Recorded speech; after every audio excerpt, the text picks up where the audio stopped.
Hey everyone, tonight we're stepping back, way back, into a silence so profound it has echoed for millennia. Picture this. You're scrolling through satellite images on your fancy tablet, zooming in on the arid plains of modern-day Pakistan. You see the usual tans and browns, maybe a smudge of green near a river. But then a pattern emerges. Strange, almost too perfect rectangles.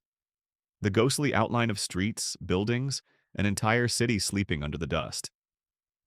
That's Mohenjo-daro, the Mound of the Dead, a jewel of the Indus Valley civilization, a metropolis that once pulsed with life, as advanced in its day as New York or London are in ours, and then it just went quiet. Seriously, these folks had grid-planned streets, sophisticated plumbing, and even public baths nearly 4,500 years ago. You, with your artisanal sourdough starter and your smart fridge, you probably wouldn't have survived the sheer organizational prowess, let alone the sudden, mysterious end. It's a historical vanishing act that makes Houdini look like an amateur. So, before you get too comfortable, take a moment to like the video and subscribe, but only if you genuinely enjoy what I do here. And hey, why not drop your location and local time in the comments? It's always fascinating to see where everyone's tuning in from as we drift off into the past. Now, turn down your lights, maybe get a fan going for some gentle white noise, and let's begin tonight's journey together. You're walking not on dusty satellite images, but on sun-baked earth.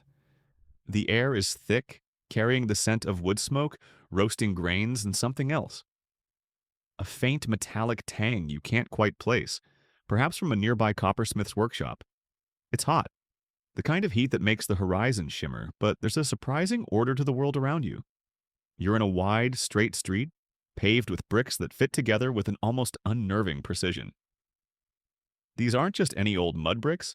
These are standardized, kiln-fired, a testament to an organized mind, or many organized minds, working in concert.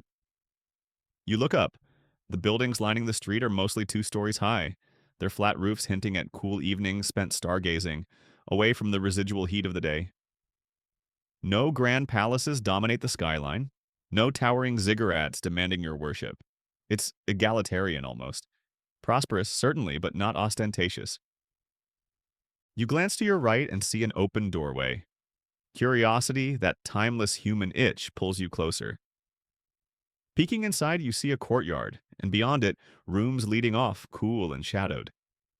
What really catches your eye, though, is a small brick-lined channel running from the courtyard towards the main street. A drain. And as you look more closely, you realize these channels are everywhere, disappearing into covered conduits running beneath the street.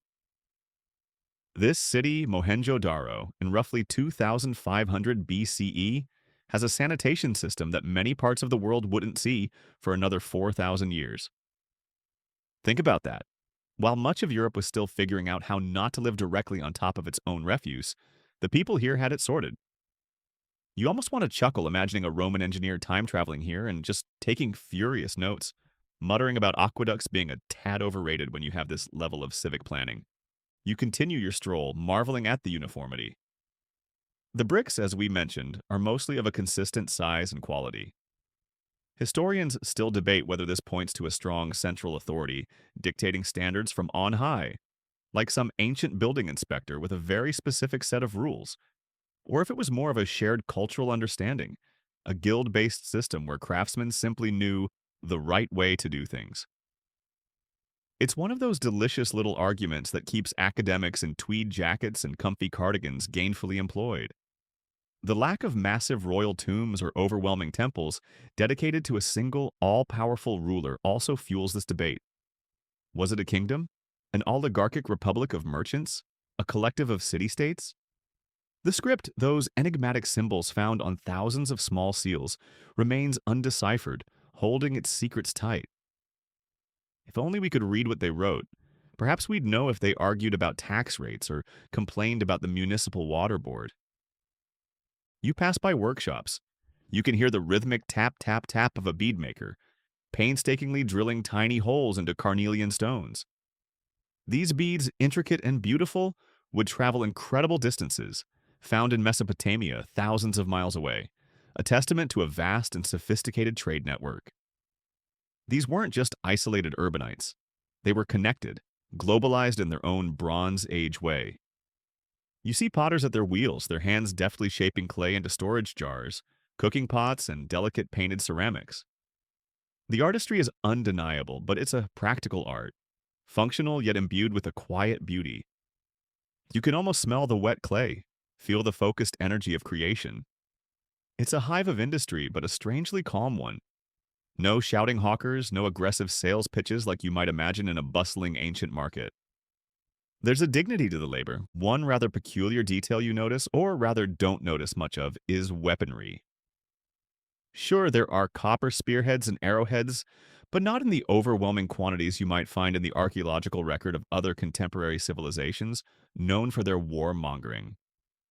The city walls, while substantial, don't scream fortress in the same way. It's led some to romantically imagine the Indus Valley civilization as a uniquely peaceful society, a sort of Bronze Age utopia. Of course, that's likely an oversimplification. Peace is a relative term, and a lack of massive armories doesn't mean a lack of conflict. Perhaps their conflicts were just managed differently, or perhaps the evidence simply hasn't been found or has been misinterpreted. It's another one of those enduring mysteries. You can imagine a particularly cynical archaeologist after a long day in the sun muttering, "Peaceful?" Or just really good at hiding their swords? You wander towards what seems to be a more public area. And there it is, the Great Bath. It's an imposing structure, a large rectangular pool, sunk into the ground, lined with meticulously fitted bricks and sealed with bitumen to make it waterproof. Steps lead down into it from either end. Surrounding it are smaller rooms, possibly changing rooms, or even private bathing cubicles. It's clearly a place of importance. But what kind? Was it for ritual purification, a sacred cleansing before religious ceremonies? Or was it simply a public bathhouse, a place for hygiene and social gathering, like a Roman thermae, but centuries earlier? The sheer scale and careful construction suggest it was more than just a big bathtub. Scholars lean towards ritual significance, given its prominence and the careful engineering. You can almost hear the echoes of chatter, the splash of water, the scent of oils or herbs used in bathing rituals. It feels communal, significant. A mainstream historical fact is that Mohenjo-daro, along with Harappa, its sister city, represents the peak of the Indus Valley civilization, one of the three earliest cradles of civilization alongside Egypt and Mesopotamia. Yet it's often the least talked about, perhaps because its script is undeciphered, leaving us with a frustratingly incomplete picture. We see their achievements, their cities, their crafts, but we cannot hear their voices directly. We interpret their lives through the silent language of artifacts.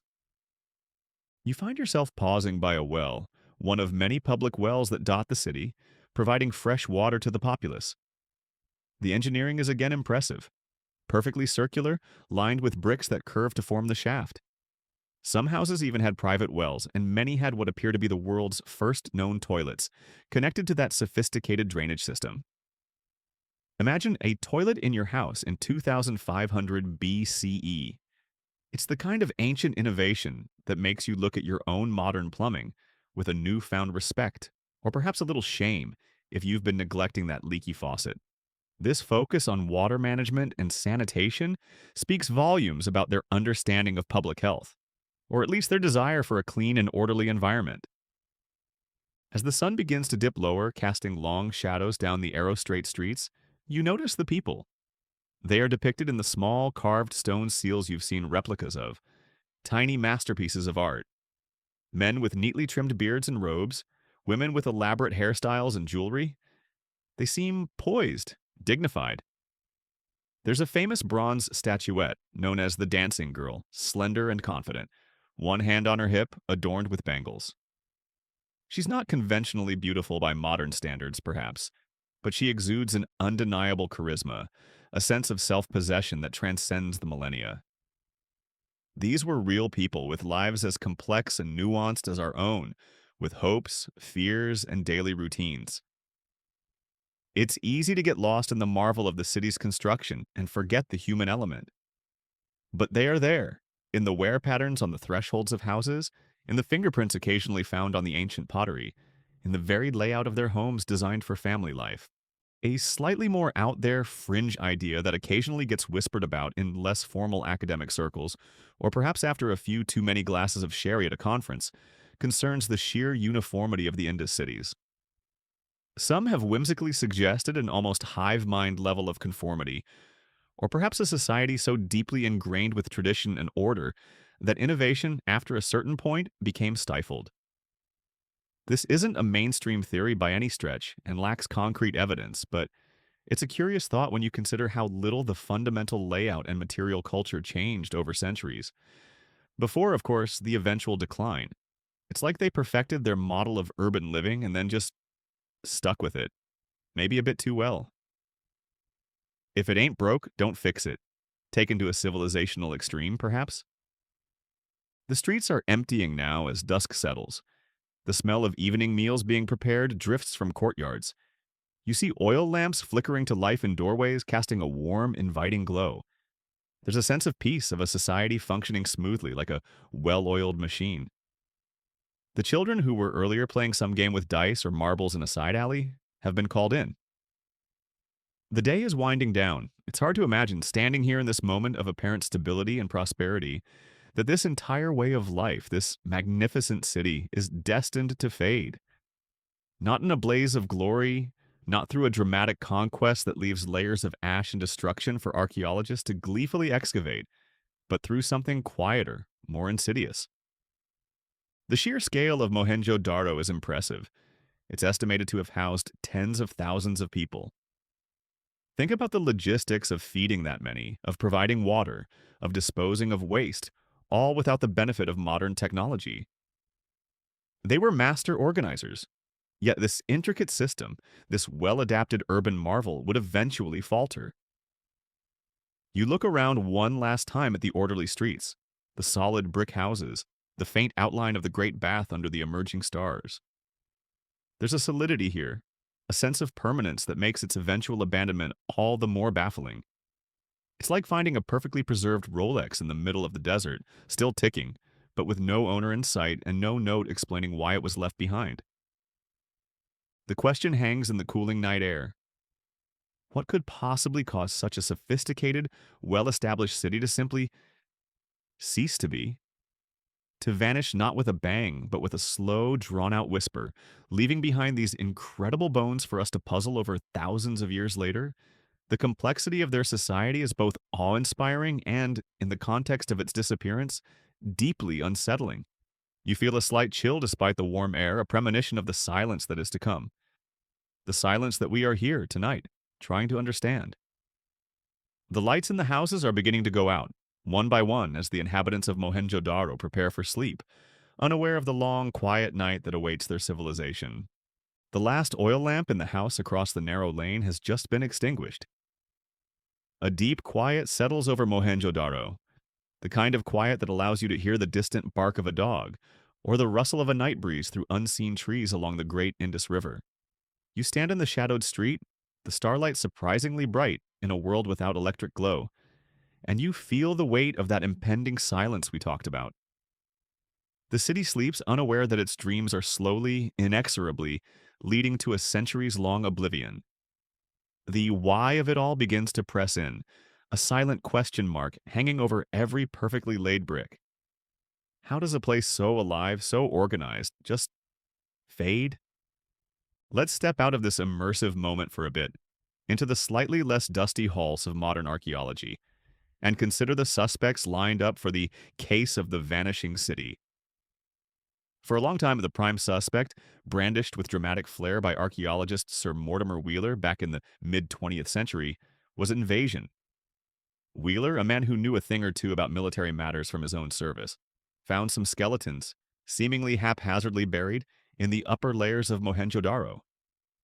He dramatically declared them victims of an Aryan invasion, tying it into linguistic theories about the arrival of Indo-Aryan speakers in the subcontinent. You can almost picture him, pith helmet askew, pointing a trowel like a smoking gun. J'accuse. The Rigveda speaks of Indra, the fort destroyer. Here are your destroyed forts and your slain defenders. It was a neat, tidy, and rather Eurocentric narrative. Vigorous newcomers sweeping away an older, perhaps decadent civilization. It made for a great story, the kind that ends with a bang. But, like many a good story, it started to unravel under closer scrutiny. The massacre skeletons turned out to be few in number, not nearly enough for a citywide slaughter. Many showed signs of burial, however hasty, not just bodies left where they fell in battle. And the timeline didn't quite match up. The city showed signs of decline before the supposed period of these invasions. So, the dramatic invasion theory, while it still pops up in less reputable corners of the internet, you know the type, probably next to blurry photos of UFOs over ancient sites, has been largely discredited by mainstream archaeology. Most scholars now believe that if there was conflict, it was likely opportunistic, preying on an already weakened society, rather than the primary cause of its downfall. It's a bit like blaming the final cough for a long illness. Dramatic, perhaps, but not the whole story. Still, the idea of some conflict, perhaps internal strife or raids by hill tribes, isn't entirely off the table. Historians still debate the nature and extent of violence in the final phases of Indus cities. Were these isolated incidents or symptoms of a broader breakdown in law and order? So, if not a dramatic sack and plunder, what else could empty a metropolis like Mohenjo-daro? You look up at the sky again, imagining it not clear and starlit, but choked with dust, or perhaps an endless, unyielding blue. The climate. The climate, that fickle master of human destiny. This theory has gained a lot of traction, and for good reason. The Indus Valley civilization was a hydraulic society, its agriculture utterly dependent on the rhythms of the Indus River and the monsoon rains. But what if those rhythms changed? Evidence from paleoclimatology, studying ancient tree rings, lake sediments, and even microscopic pollen, suggests that the region underwent significant climatic shifts around the time Mohenjo-daro and other Indus cities began to wane. Imagine the mighty Indus, the lifeblood of this civilization, slowly, almost imperceptibly changing its course. Rivers are dynamic things. They meander, they flood, they carve new paths. If the Indus shifted away from Mohenjo-daro, the city's intricate water supply and drainage systems, its very agricultural base, would be catastrophically undermined. You can picture the wells running dry, the carefully constructed canals silting up, the fields that once fed thousands turning barren and cracked. Or perhaps it wasn't just the river's course, but the monsoons themselves. What if they became erratic? Too much rain, leading to devastating floods that overwhelmed the city's defenses and damaged infrastructure. There is indeed evidence of multiple flood events in Mohenjo-daro's history. Or, perhaps more devastatingly in the long run, too little rain. A prolonged drought, lasting decades or even centuries, would have choked the life out of the agricultural heartland. The granaries, those impressive structures that stored the city's surplus, would empty. The bustling marketplaces would fall silent as there was less and less to trade. It's a slow, creeping death, not as cinematic as an invasion, but far more relentless. You can almost feel the growing desperation, the prayers for rain that go unanswered, the slow tightening of hunger's grip. It's a truly sobering thought. A civilization so advanced, brought to its knees by shifts in the weather patterns we now know are so profoundly powerful. It kind of makes you think twice about forgetting your reusable shopping bags, doesn't it? A little Bronze Age perspective on our own climate anxieties. Then there's the theory of internal decline, a sort of societal implosion. This is a more complex, multifaceted idea. Perhaps the very success of the Indus civilization led to overpopulation, straining resources beyond their limit. Deforestation as timber was felled for construction and for firing those millions upon millions of standardized bricks could have led to soil erosion and further exacerbated the effects of floods and droughts. You might imagine the meticulously planned city slowly becoming overcrowded, the sanitation systems, once so efficient, struggling to cope. Maybe trade routes? Those vital arteries that brought in raw materials like lapis lazuli from Afghanistan and carnelian from Gujarat, and exported finished goods were disrupted. If those connections frayed, whether due to conflict elsewhere or shifting political landscapes, or even environmental changes affecting travel, the economic heart of cities like Mohenjo-daro would suffer. A mainstream historical fact supporting this interconnectedness is the discovery of Indus seals and beads in Mesopotamian cities like Ur and Mesopotamian cylinder seals in Indus sites. This isn't just a casual exchange, it points to well-established, long-distance trade relationships that lasted for centuries. The prosperity of the Indus cities was deeply tied to this international commerce. If that engine stalled, the ripple effects would have been immense. The merchants would lose their fortunes, the craftspeople their markets, and the entire urban edifice built on surplus and trade would begin to crumble. Historians often point to a decline in the quality of construction in the later phases of Mohenjo-daro. Houses become smaller, built with reused or shoddier bricks, sometimes encroaching on public streets. It's as if the civic pride, the meticulous planning of earlier centuries, was giving way to a more haphazard, desperate kind of existence. The Mound of the Dead isn't just a name. The city literally rose on its own accumulated debris over centuries. And in its later stages, perhaps it was also rising on the debris of its fading glory. Let's consider a slightly more unusual or perhaps under-discussed factor: disease. In a densely populated city, even one with advanced sanitation for its time, an epidemic could be devastating. We have little direct evidence of what diseases might have plagued the Harappans, as organic remains don't preserve well over 4 millennia. But think about it. Large numbers of people living in close proximity, reliance on communal water sources, and interaction through trade with distant lands. These are all classic ingredients for the spread of infectious diseases. If a new pathogen emerged, or if an existing one became more virulent, it could have swept through the population, weakening it, reducing the workforce, and causing a breakdown in social order. It's a grim thought. People succumbing to an unseen enemy, their sophisticated drainage systems perhaps not enough to protect them from microscopic invaders. While there's no smoking gun for a specific plague, it's a plausible contributing factor, especially when combined with other stressors like famine or environmental hardship. It's the kind of quiet killer that leaves few dramatic traces for archaeologists, just a gradual emptying of homes and streets. You can almost imagine a worried healer, grinding herbs with a stone pestle, feeling utterly helpless against an illness they couldn't understand, much like healers in many eras before the advent of germ theory. One rather fringe detail, or perhaps a misunderstood one, comes from those same skeletons that Wheeler initially used for his invasion theory. Some of these bones, when re-examined decades later with more advanced forensic techniques, did show signs of trauma, but also conditions like anemia or leprosy. This doesn't necessarily mean a citywide epidemic of leprosy, but it does hint at a population under significant stress, perhaps suffering from malnutrition or chronic diseases that made them more vulnerable. The debate among paleopathologists is ongoing. Were these isolated cases or indicative of broader health challenges in the declining city? It's a stark reminder that behind the impressive ruins were vulnerable human bodies, susceptible to all the ailments that have plagued humanity throughout history. It's highly probable, and indeed the most accepted view now, that the decline of Mohenjo-daro and the Indus Valley civilization wasn't due to a single dramatic event, but a complex interplay of several factors. It was likely a perfect storm of environmental change, resource depletion, possible internal social or political unrest, a weakening of trade networks, and perhaps opportunistic raids or disease. Imagine a slow spiral.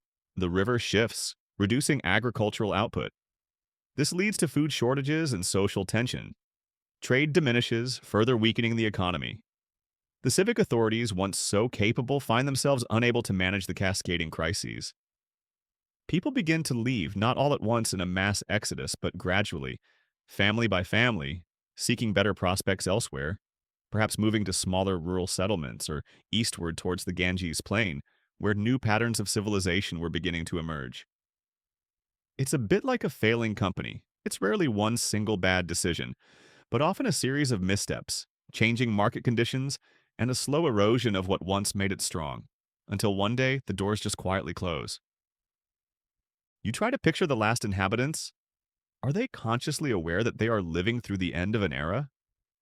Or is it just a daily struggle, a slow dimming of the lights, where life becomes harder, less predictable, the old certainties fading away? Perhaps the elders tell stories of a golden age when the granaries were always full and the river flowed just right. Perhaps the young are restless, seeing no future in the crumbling city of their ancestors. There's a profound sadness in this image of gradual abandonment. The meticulously planned streets become quieter, dustier. Houses fall into disrepair, their once proud brickwork slowly succumbing to the elements. The Great Bath, once a center of ritual or communal life, might become a stagnant pool, its purpose forgotten or impossible to maintain. The complex web of social organization that made the city function begins to unravel. Who maintains the drains when the drain engineers have moved on, or their children see no future in the trade? Who ensures the quality of bricks when the kilns are cold? The very script of the Indus people, those enigmatic symbols on the soapstone seals, remains undeciphered to this day, as we've mentioned. This is a critical point. Imagine if Egyptian hieroglyphs or Mesopotamian cuneiform were still unreadable. How much less would we understand about those civilizations? The lack of readable texts from the Indus Valley means we have no native accounts of their history, their beliefs, their own explanations for why their world changed. We are left to interpret their story from the mute evidence of their material culture. It's like trying to understand a complex movie with the sound turned off, relying only on the visuals. You get the broad strokes, but the nuances, the motivations, the internal dialogue are lost. This decipherment is one of the holy grails of archaeology. Maybe one day a Harappan Rosetta Stone will be found, and these silent cities will finally speak to us in their own words, perhaps telling us exactly what happened. Until then, it's a fascinating, frustrating puzzle. You can almost hear the collective sigh of linguists and archaeologists every time a new seal is found, hoping this will be the one that unlocks the secret, only to be met with the same beautiful, impenetrable symbols. So, as you stand in the imagined streets of a fading Mohenjo-daro, the vibrant city of Act 1 now tinged with this encroaching sense of decay, the theories swirl around you like dust devils. Was it the water, the weather, the wars, wastefulness, or widespread sickness? Or, most likely, a weary combination of all these woes, a slow, grinding attrition that ultimately proved too much for even this remarkably resilient civilization. The silence that follows isn't just an absence of people, it's an absence of answers, a testament to the profound and often mysterious ways in which civilizations, like all living things, rise, flourish, and eventually, inevitably decline. The energy that built this place, that maintained it for centuries, is dissipating, flowing out like water into sand.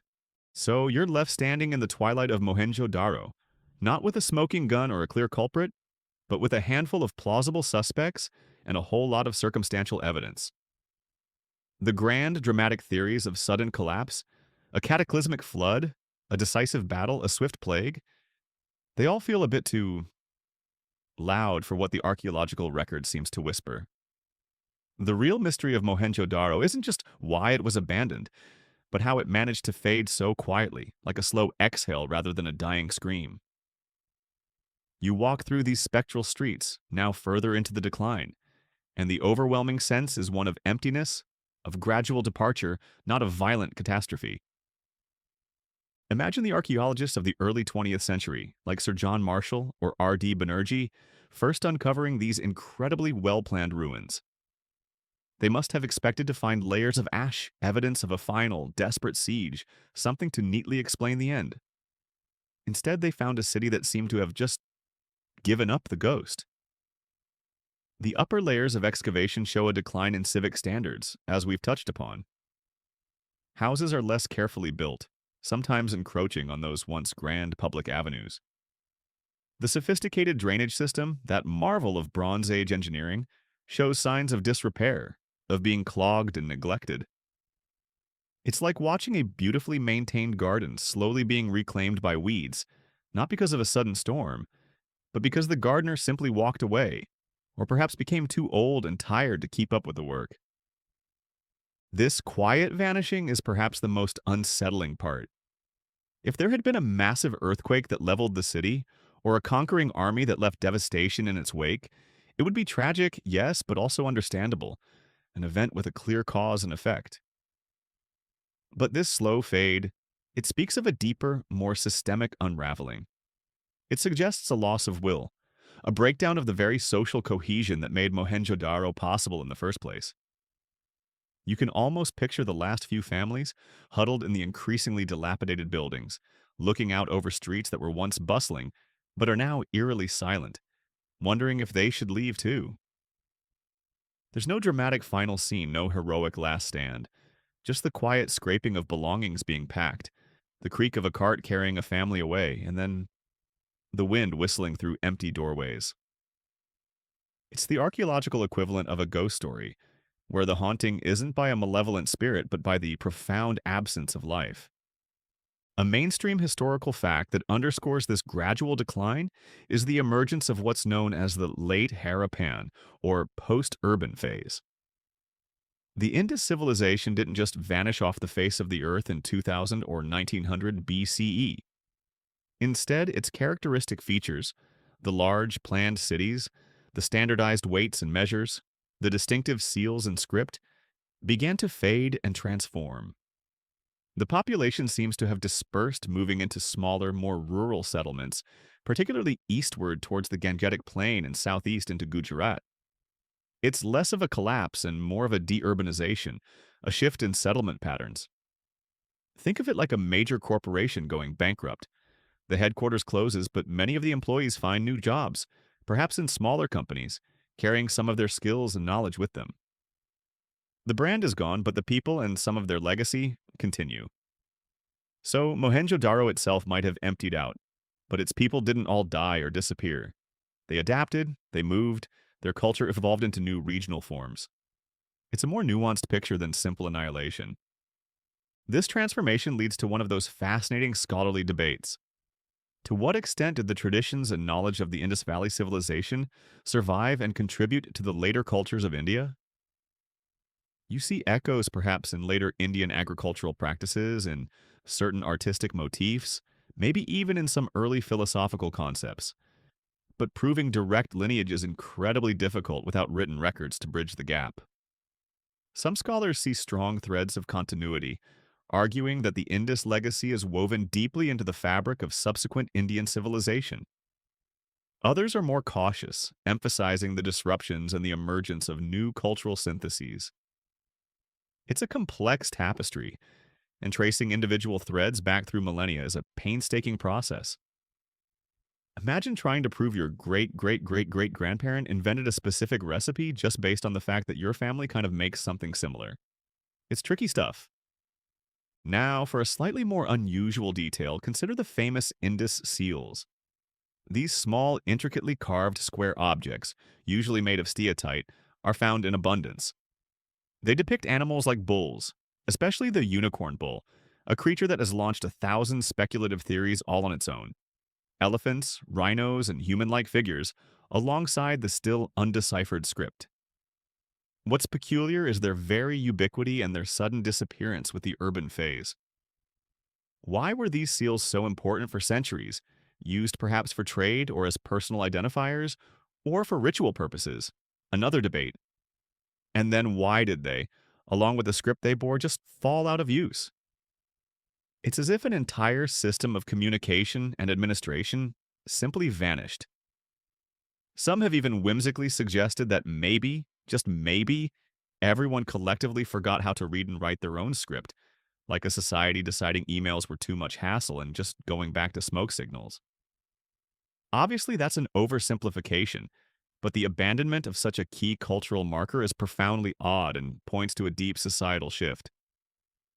You try to imagine what it would be like to be an archaeologist sifting through the dust of Mohenjo-daro.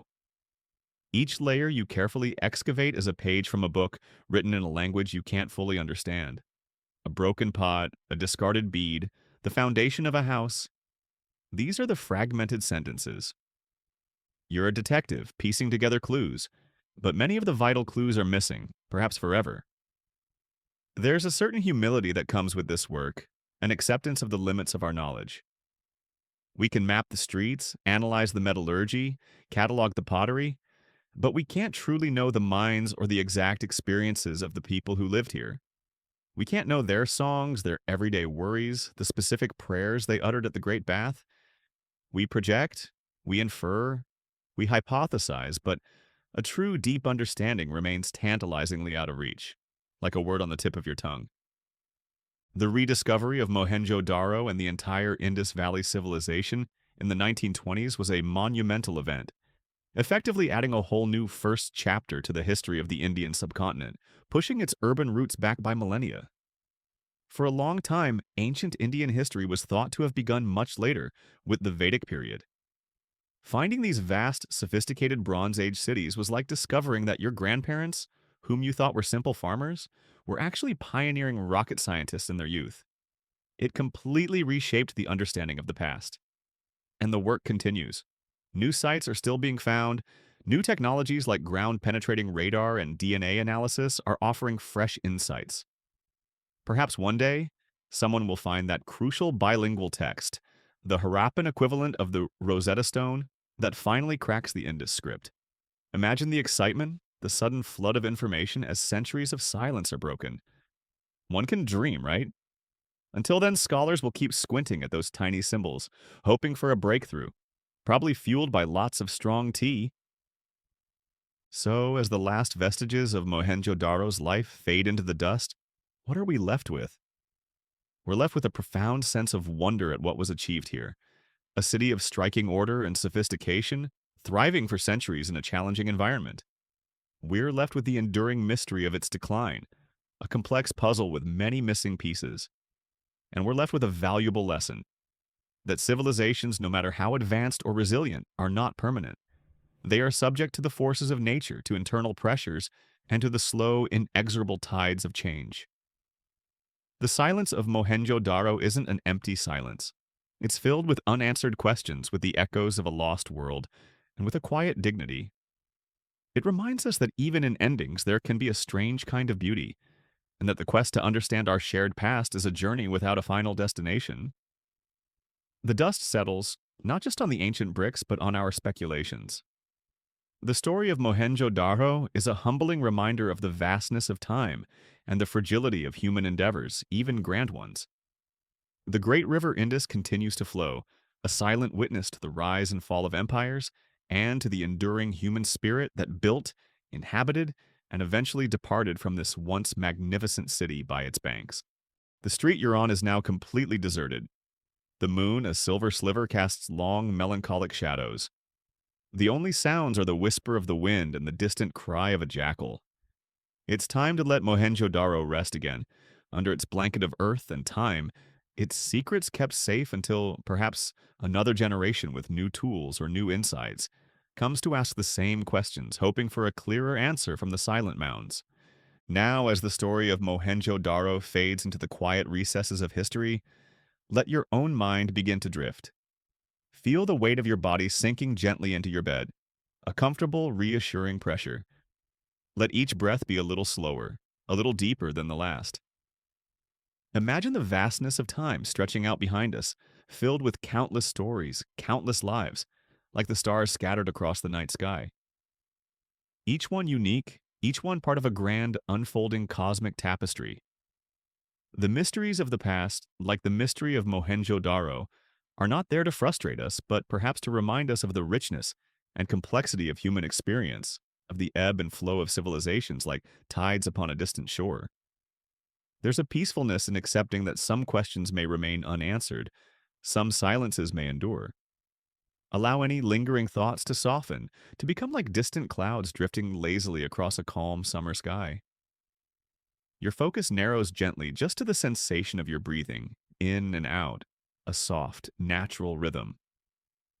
The world outside, with its demands and its noises, fades further and further away. You are safe, you are comfortable, and you are drifting easily, effortlessly, towards a deep and restful sleep. The whispers of ancient cities are now just a gentle murmur, lulling you into tranquility. Hey everyone, tonight we're diving deep into a world of hidden meanings, of quiet defiance and incredible resilience. Imagine you're walking through a bustling market in Cusco, Peru today. You see vibrant textiles, maybe a llama looking photogenic for the tourists, ancient stone walls seamlessly integrated into colonial architecture. It's a beautiful blend. But what if I told you that this blend isn't just aesthetic, but a living testament to a centuries-long game of cultural chess played by Inca nobles after their world was turned upside down? We're going to explore how these elite survivors of a fallen empire subtly wove their ancient traditions into the fabric of challenging colonial daily life.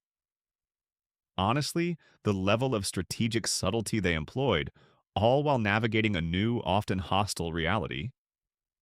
Let's just say if you think managing your work-life balance and remembering your reusable grocery bags is tough, try upholding a suppressed cosmology while also appearing to be a loyal subject of a foreign king.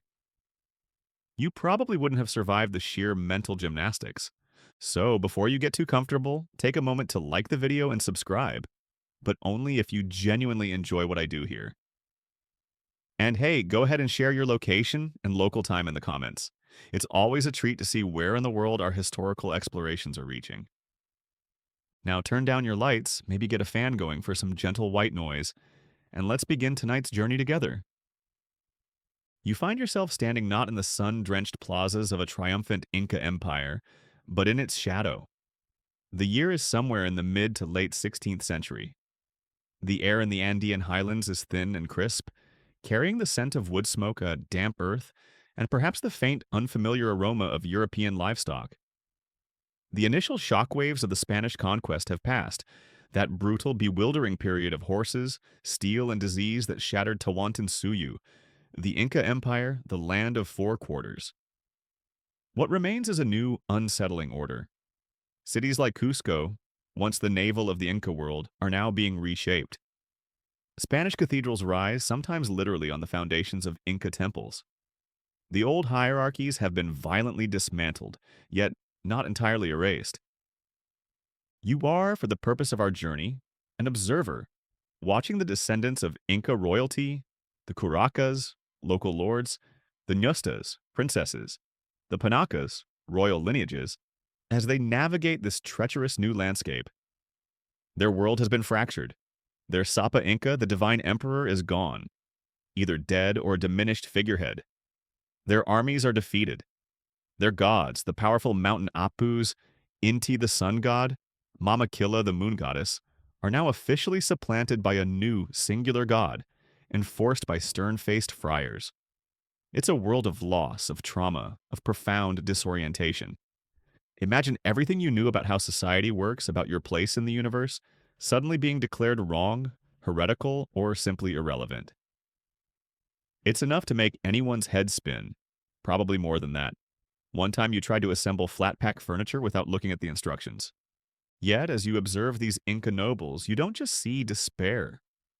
You see something else flickering in their eyes, a shrewdness, a resilience, a deep-seated determination to endure. They are survivors, and survivors adapt. The Spanish, for all their military might, quickly realized they couldn't govern this vast, mountainous territory without intermediaries. They needed local leaders to manage labor tribute, the infamous mita system, collect taxes, and maintain some semblance of order in the countryside. And who better than the existing Inca nobility, those who already held sway over the local populations? So a strange, uneasy alliance, or perhaps a parasitic relationship, began to form. Inca nobles were allowed to retain some of their lands, some of their titles, often Hispanicized, and a measure of local authority, provided they swore fealty to the Spanish crown and, crucially, converted to Christianity. This conversion, well, let's just say it was often more of a strategic maneuver than a heartfelt spiritual awakening, at least initially. You see them attending Mass, their faces solemn, perhaps even making conspicuous donations to the church. But then you catch a glimpse of something else, a sideways glance towards a sacred mountain peak during a Christian procession. The way a traditional Inca tunic, an uncu, is worn beneath a Spanish-style cape, its intricate geometric patterns, tokapu, peeking out, patterns that once signified lineage, status, and perhaps even cosmological information. These aren't just fashion choices. They are subtle whispers of an identity that refuses to be extinguished. It's like wearing your favorite band t-shirt under your corporate work uniform. A small act of personal rebellion, only with stakes that are infinitely higher. A mainstream historical fact is that many Inca nobles actively engaged with the Spanish colonial system, learning Spanish, adopting European dress and customs when necessary, and even using the Spanish legal courts to defend their ancestral rights and privileges. Figures like Felipe Guaman Poma de Ayala, an indigenous nobleman, famously wrote a nearly 1,200-page illustrated chronicle, the Nueva Crónica y Buen Gobierno, New Chronicle and Good Government, addressed to the King of Spain, detailing Inca history and condemning Spanish abuses. This wasn't just passive acceptance, it was active engagement, an attempt to navigate and even manipulate the new system from within. You follow one such nobleman. Let's call him Don Mateo Yupanqui. His Inca name perhaps a closely guarded secret now. His Spanish name a necessary concession. He walks through the streets of colonial Cusco. The architecture itself is a battleground of cultures. Massive, precisely cut Inca stone walls, known for their earthquake-resistant engineering, now serve as the foundations for Spanish colonial houses, with their whitewashed adobe walls and red-tiled roofs. Don Mateo himself is a picture of this uneasy synthesis. He might be wearing a Spanish ruff and doublet, but his posture, the way he carries himself, still hints at an older authority. And if you look closely at the silver ornaments he wears, or the patterns on a textile gifted to his wife, Doña Isabel Huaylas, you might see traditional Inca motifs: a condor, a puma, a serpent, symbols of the three realms of the Inca cosmos, subtly integrated into European-style designs. It's a visual code, legible to those who know, invisible to those who don't. The challenge for these nobles was immense. They had to maintain credibility with their own people who looked to them for leadership and the preservation of tradition, while simultaneously placating their Spanish overlords who were ever watchful for signs of rebellion or heresy. It was a delicate balancing act, performed on a tightrope stretched over a chasm of potential ruin. One misstep, one overt display of pagan ritual could lead to accusations, loss of status, confiscation of property, or worse. Historians still debate the true extent of spiritual conquest. While outwardly many indigenous people, including nobles, converted to Catholicism, how deep did this conversion initially go? Was it often a veneer, a pragmatic acceptance of the new dominant religion, while secretly maintaining older beliefs and practices in private or cleverly disguised forms? This concept of double mistaken identity, where both sides perhaps misread the extent of the other's true beliefs or intentions, is a fascinating area of study. You might see Don Mateo overseeing the agricultural work in his ancestral lands, lands he now technically holds through a grant from the Spanish crown. He speaks to the local campesinos, peasants, in Quechua, the lingua franca of the Inca Empire. The rhythms of planting and harvesting, the reverence for Pachamama, Mother Earth, these are ancient traditions that persist, even if the surplus now goes to different masters, and the prayers are officially directed to a different deity. Perhaps during a planting festival, ostensibly held in honor of a Christian saint, an offering of coca leaves or chicha, corn beer, is quietly made to the earth, a continuation of a pre-Columbian ritual. It's these small, almost imperceptible acts, woven into the fabric of daily life, that kept the embers of Inca culture glowing. Then there's the fringe, or at least harder to substantiate, element of huacas, sacred places or objects. These could be mountains, springs, rocks, or even mummies of ancestors.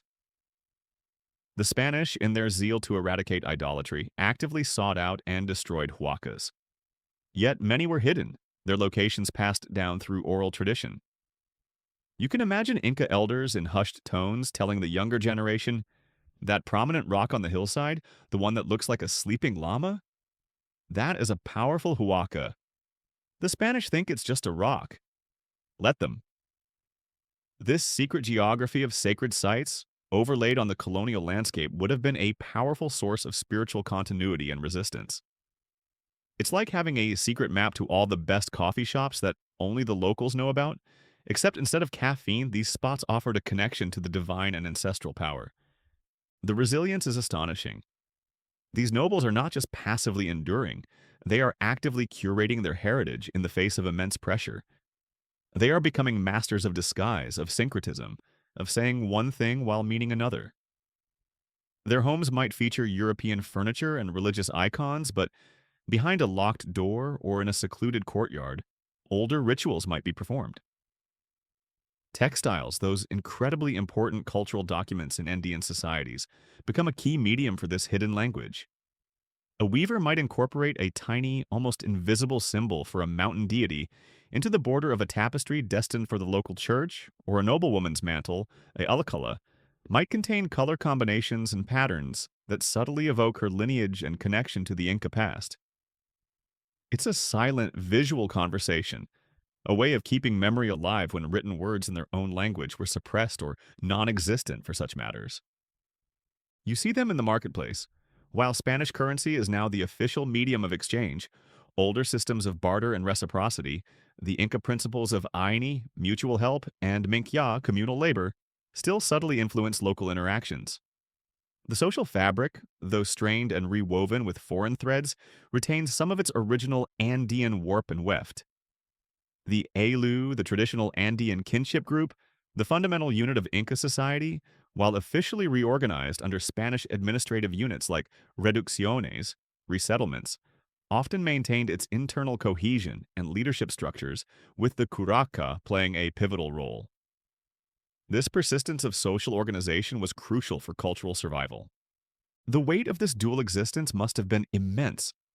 The constant vigilance, the fear of betrayal, the internal conflict of collaborating with a system that had destroyed so much of their world, all while trying to preserve its essence. It's a testament to the human spirit's capacity for adaptation and its deep need for cultural continuity. They are not just victims, they are agents, actively shaping their new reality, even if their choices are constrained. The story of the Inca nobles under colonial rule isn't just about loss. It's about the tenacity of culture, the ingenuity of the oppressed, and the subtle art of weaving the old into the new, ensuring that the past, however battered, would never be entirely erased. As dusk settles over the Andean city, casting long shadows from the imposing colonial stonework, you can almost feel the quiet hum of this hidden world, a world of memory and meaning, carefully tended in the hearts and homes of a conquered nobility. The thin Andean air grows colder as night deepens, but within the walls of Don Mateo Yupanqui's sprawling colonial-style house, a different kind of atmosphere settles. It's one of carefully guarded traditions, a subtle dance between outward conformity and inner resilience. You're about to witness, or rather sense, the intricate methods these Inca nobles employed to keep their ancestral heritage alive, like tending a secret fire in a well-guarded hearth.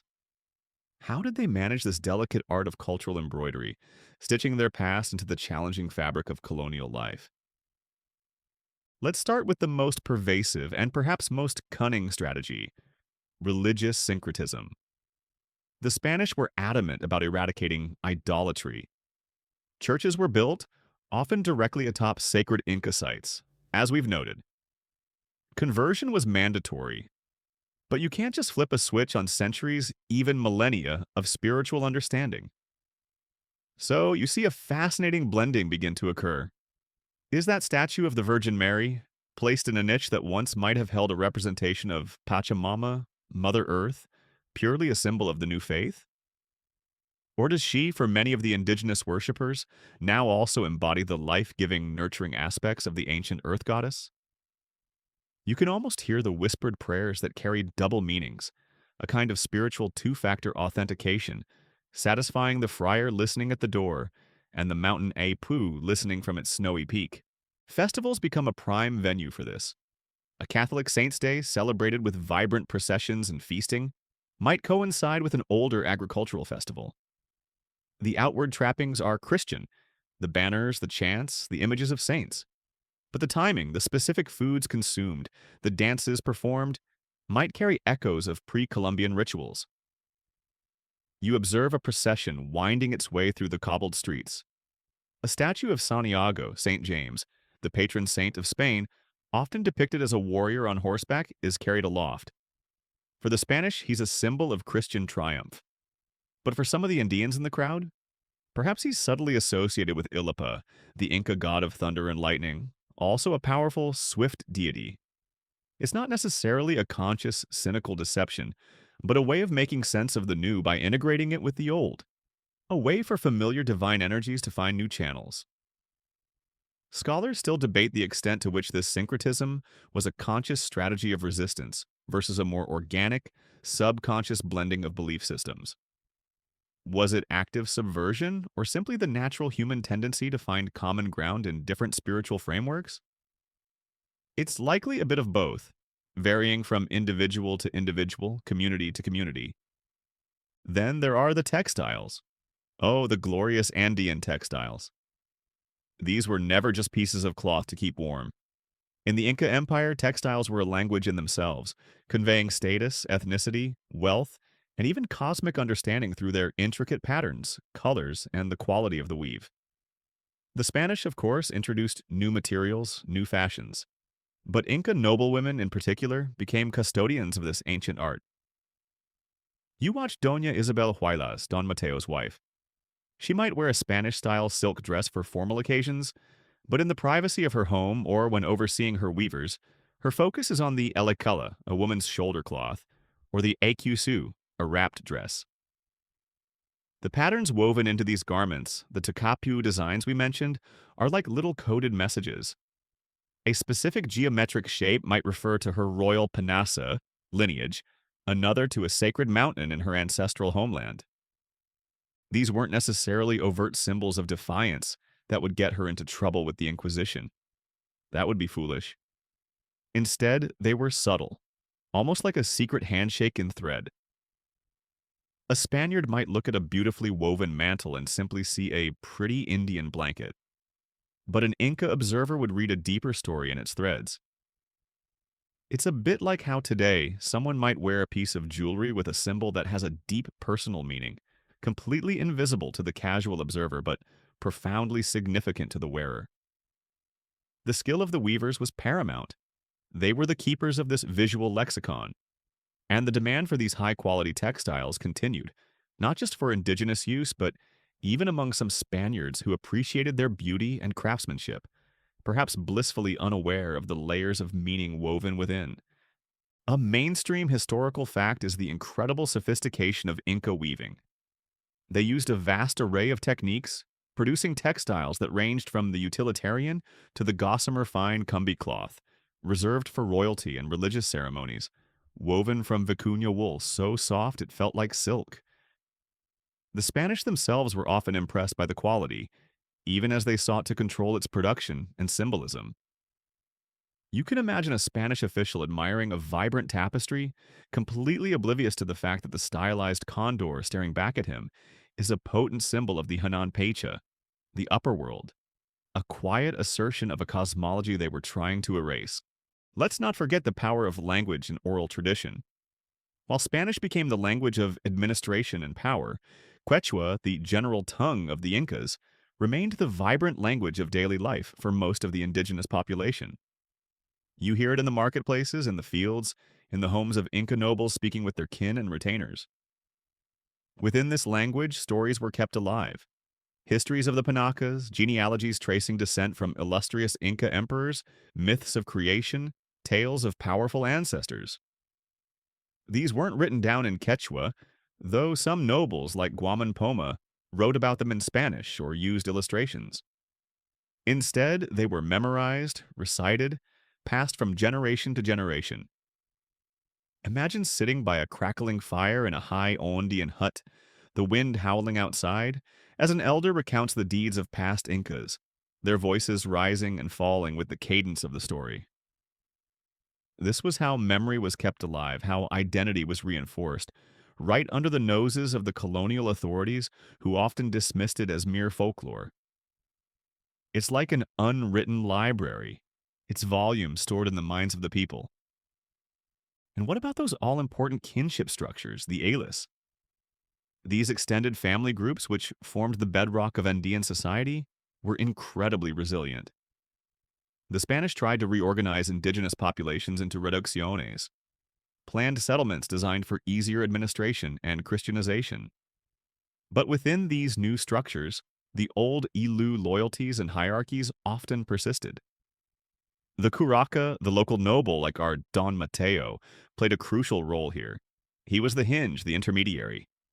To the Spanish, he was responsible for delivering tribute and labor. To his own people, he was still the head of their Ilu, the one who represented their interests, who had a responsibility to protect them, who understood their ancestral claims to land and water. Maintaining these kinship ties, these traditional networks of reciprocity and obligation, was a vital form of social and cultural continuity. It was the social glue that held communities together, even as the larger imperial structure had shattered. Now, for a slightly more out there or perhaps just underappreciated detail, the strategic use of dreams and prophecies. In traditional Andean cosmology, dreams were often seen as powerful omens, messages from the spiritual world or the ancestors. You can imagine that in the aftermath of the conquest, a period of immense trauma and uncertainty, dreams and prophecies would have taken on even greater significance. Perhaps a curaca facing a difficult decision about how to respond to a new Spanish decree would consult a local diviner or reflect on his own dreams for guidance. While direct evidence of this is often elusive, as it falls into the realm of private belief, the persistence of divination practices suggests that these older ways of seeking knowledge and meaning didn't just vanish. It's a bit like checking your horoscope today. You might not base your entire life on it, but it's a little nod to older ways of finding patterns and meaning, isn't it? Historians sometimes find references in colonial documents to witchcraft or superstition that likely point to these continuing indigenous spiritual practices, often misunderstood or demonized by Spanish chroniclers. The Inca nobles also weren't afraid to engage with the Spanish system on its own terms, particularly its legal system. This is a fascinating aspect of their adaptation. You see them like Don Mateo hiring lawyers, preparing petitions, traveling to Lima or even to Spain to plead their cases before the royal audiencia or the king himself. They would use their noble lineage, sometimes producing elaborate, if occasionally creatively embellished, genealogies, to argue for their ancestral land rights, for exemptions from tribute, or for redress against abusive colonial officials. This wasn't just passive resistance, it was a proactive strategy of using the master's tools to protect their own interests and, by extension, the interests of their communities. They became quite adept at navigating the labyrinthine Spanish bureaucracy. You can almost picture a determined curaca in a stuffy Lima courtroom, armed with maps and documents, some perhaps of questionable authenticity, but impressively presented, arguing his case with a fluency in Spanish legal jargon that might surprise his opponents. They were learning the rules of the new game, and sometimes they even managed to win. This legal maneuvering often involved alliances. Inca noble families would intermarry, consolidating their land holdings and their influence.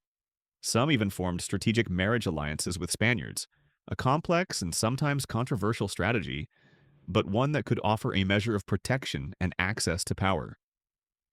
The children of these unions, the mestizos, would occupy a new, often ambiguous space in colonial society, sometimes bridging both worlds, sometimes caught uncomfortably between them. The legacy of these alliances is still visible in the genealogies of many Andean families today. So, you see, it wasn't just one single trick up their embroidered sleeves. It was a multi-layered, sophisticated approach. It was the quiet prayer that blended old gods with new saints. It was the textile that whispered secrets in thread. It was the story told in the firelight, the kinship network that refused to break, the legal petition eloquently argued.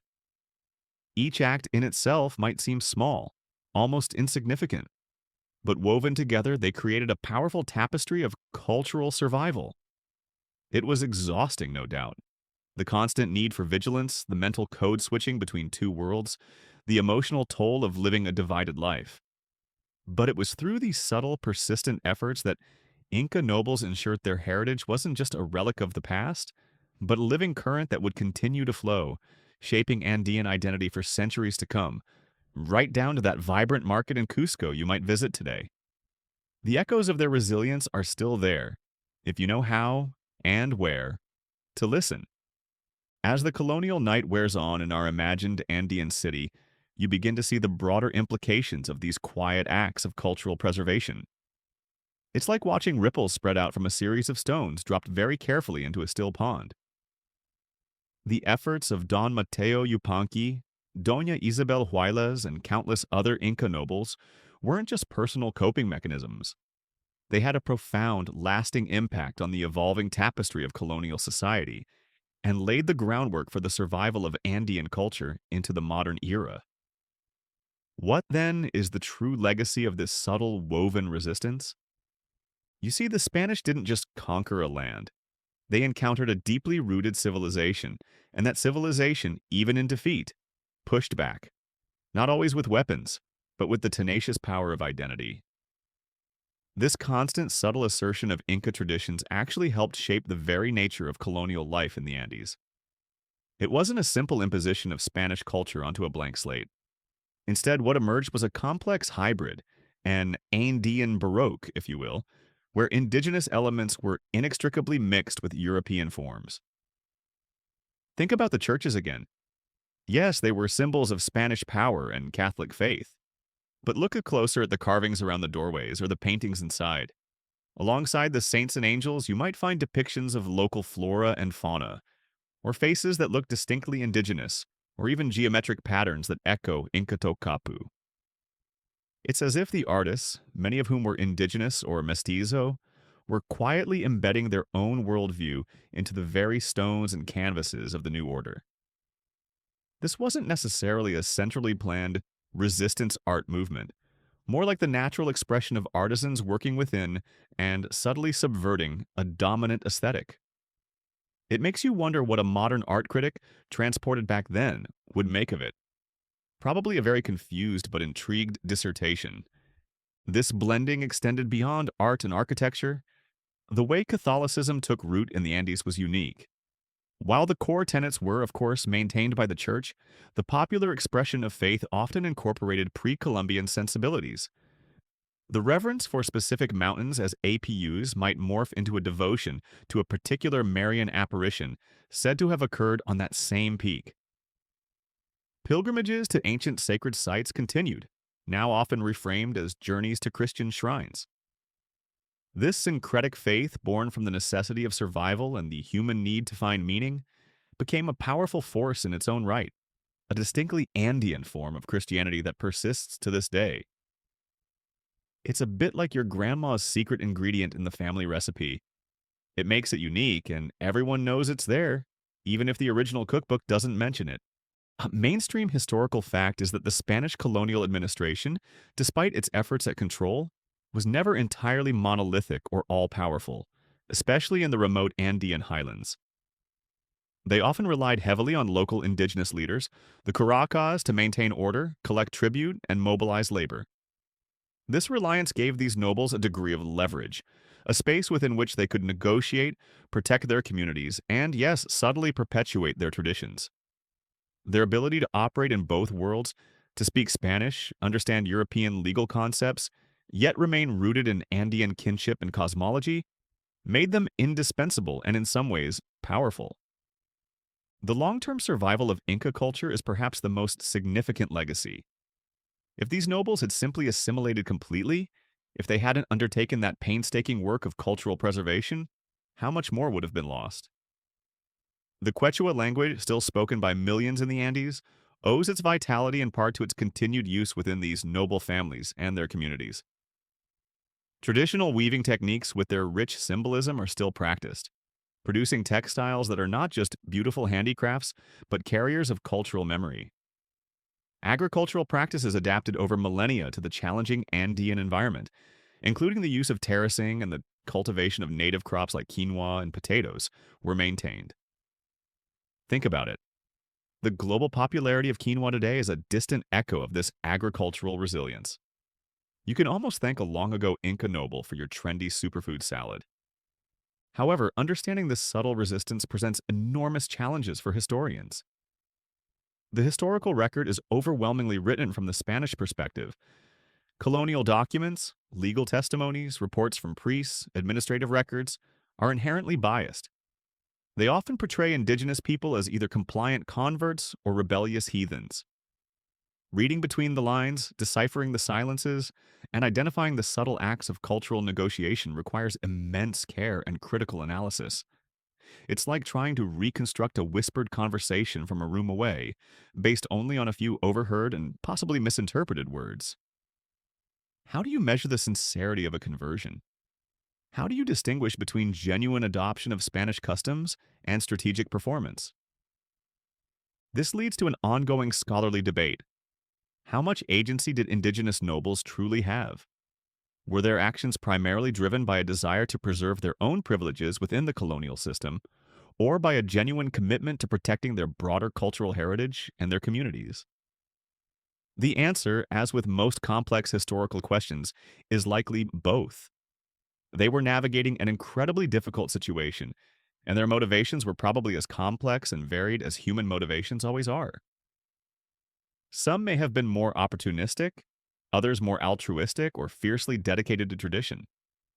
Attributing a single, simple motive to an entire class of people over centuries would be a disservice to their nuanced reality.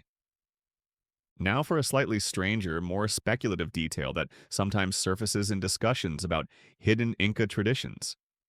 The idea of secret societies or ongoing underground networks dedicated to preserving the deepest esoteric knowledge of the Inca Empire, perhaps awaiting a prophesied return or resurgence. While concrete proof for such organized clandestine groups throughout the entire colonial period is scarce and often veers into romanticized fiction, the very idea speaks to the powerful hold that the lost Inca world has on the imagination. It reflects a desire to believe that something more profound, more organized, than just familial tradition was at play in keeping the flame alive. It's probably more like a secret handshake than a full-blown Illuminati of the Andes, but the allure of hidden knowledge is strong. You realize as you stand in this imagined past that the story of Inca nobles is not just about the Andes. It's a universal story of how cultures survive under pressure. It's about the human capacity to adapt, to innovate, and to find meaning even in the most challenging circumstances. The weapons they used weren't swords and cannons, but memory, ritual, art, language, and an intimate understanding of their own ancestral landscapes. They understood that culture isn't just grand monuments and official histories, it's also in the stories told to children, the patterns woven into cloth, the way food is grown and shared, the names given to the mountains. The legacy of their subtle resistance is a vibrant, living Andean culture today. It's in the festivals where Christian saints and mountain deities still seem to share the stage. It's in the Quechua words that pepper local Spanish. It's in the communal spirit that still characterizes many Andean villages. It's in the pride with which people claim descent from those ancient panacas or display textiles made with ancestral techniques. The silence of the conquest was never total. If you listened closely then, as historians try to listen closely now, you could hear the whispers of an enduring world. As the first hints of dawn begin to lighten the sky over the Andes, casting the snow-capped peaks in a soft, ethereal glow, you reflect on the quiet strength you've witnessed. The challenges faced by those Inca nobles were immense, the path they walked fraught with peril.